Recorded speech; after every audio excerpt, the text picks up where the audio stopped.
संपूर्ण महाराष्ट्रामध्ये आज शिवसेना उद्धव ठाकरेच्या वतीनं महायुती सरकारमधील भ्रष्ट मंत्र्याविरोधात आता isakal.com आहे देशातील नंबर 1 ची मराठी न्यूज वेबसाईट। प्रत्येक अपडेटसाठी isakal.com ला नक्की भेट द्या। आक्रमक आंदोलन केले जात आहे। त्यातच यवतमाळमध्ये आज शिवसेना ठाकरे गटाच्या वतीनं आणि विशेष म्हणजे वणी विधानसभा मतदारसंघाचे आमदार संजय देरकर यांच्या नेतृत्वात अनोखा आंदोलन केलेलं आहे। माझ्यासोबत थेट या विषयावर बोलण्यासाठी वणीचे आमदार देरकर आहे। हो, काय सांगाल तुम्ही? आज अनोखा आंदोलन करून आज नागरिकांचं लक्ष वेधलेलं आहे। अनोखं आंदोलन करण्याच्या दृष्टिकोन हाच होता की या ठिकाणी आम्ही जे काही तिथं प्रत्यक्षीप दाखवले हे लोकांना दिसले पाहिजे, समजले पाहिजे। कारण या महाराष्ट्रात काय चालू आहे, या महाराष्ट्र विधानसभेत काय चालू आहे, आपण दिलेला जो प्रतिनिधी आहे तो कसा असला पाहिजे। आज या ठिकाणी 3 संजय नावाचे आमदार आणि काय म्हणते मंत्री आहेत। असे भ्रष्ट मंत्री या ठिकाणी आपले कारभार करत आहे। आपल्या जिल्ह्यात सुद्धा अशाच मंत्र्याचा कारोबार या ठिकाणी चालू आहे। आज आम्ही या ठिकाणी सर्व वणी विधानसभेचे लोक या ठिकाणी कशासाठी आलो आहे की इथं पालकमंत्री जे काही काम करत आहे ते काम आमच्या वणी विधानसभेच्या दृष्टिकोनातून फार गंभीर असा प्रश्न आहे। हे खनिज विकास निधीतून आम्ही काम करत आहोत आणि खनिज विकास निधी हा फक्त वणीपुरता मर्यादित आहे, बाकी तालुक्याला बाकी जिल्ह्याला हा निधी नाही आहे। अशा परिस्थितीत ही जनआक्रोश या ठिकाणी आहे। ही जनता खवडून उठली आहे। या ठिकाणी समजा यांनी कुठं कामं आजपर्यंत यांनी कधीच कामं हे खनिज विकास निधीचे वणीमध्ये दिले नाही, हे इतरत्र जिल्ह्यात फिरवले।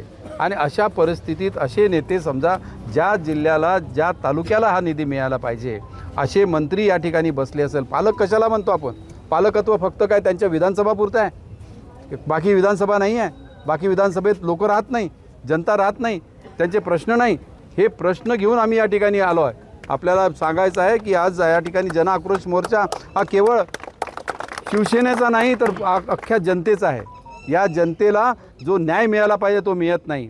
आपल्या महाराष्ट्रात आपण बघितलं त्यांनी निवडणुका झाल्या, विधानसभेच्या निवडणुका झाल्या, त्यात त्यांच्या मॅनिफेस्टोमध्ये त्यांच्या जाहीरनाम्यामध्ये होतं की प्रत्येक शेतकऱ्याचं कर्ज माफ करू। आमचे 3 अधिवेशनं झाले, 3ही अधिवेशनात आम्ही विरोधी पक्ष नेटाने ते बाजू मांडली आमच्या शेतकऱ्यांची, परंतु आजपर्यंत त्यांनी या 3ऱ्या अधिवेशनात त्यांनी कर्जमाफी केली नाही। काय म्हणावं अशा सरकारला? काय प्रश्न विचारावं या लोकांना? कोणतेही प्रश्न मांडले तर ते आम्हाला निरुत्तर करतात। गेल्या 3 अधिवेशनात अजूनपर्यंत विरोधी पक्षनेता त्यांनी दिला नाही। अरे त्यांना विरोधी पक्षाचं भीती वाटते का? आम्ही 3ही पक्ष राष्ट्रवादी असो, काँग्रेस असो, शिवसेना असो, या 3ही मिळून आम्ही त्यांना निवेदन दिलं, मुख्यमंत्र्यांना दिलं, त्यांना सांगितलं। आम्ही सर्वजण भेटायला गेलो, उद्धव साहेब सोबत होते।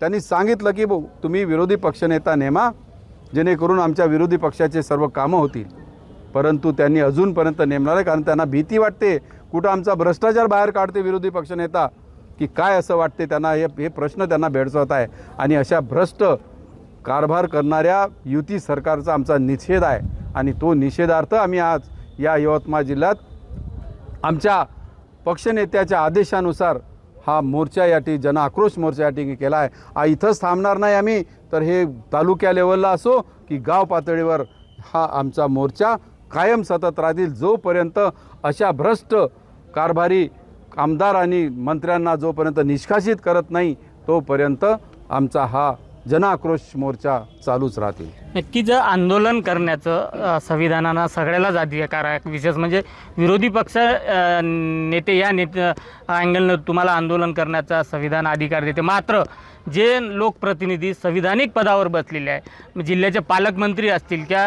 सामाजिक न्यायमंत्री असेल किंवा मग अन्य कोणी मंत्री असेल, त्यांचं थेट तुम्ही एक देखावे तयार करून त्यांचं कुठेतरी अवमान करण्याचा प्रयत्न केला असं वाटत ते? अवमान केला नाही, हे महाराष्ट्राला दिसत आहे, जनतेला दिसत आहे। हे कुठेतरी त्यांच्या दृष्टिकोनातून आम्ही हे आमच्या झाकी आहे, हे तर त्यांनी प्रत्यक्षात केलेलं काम आहे। हे लोकांना दाखवायसाठी आम्ही या झाक्या केल्या आहे।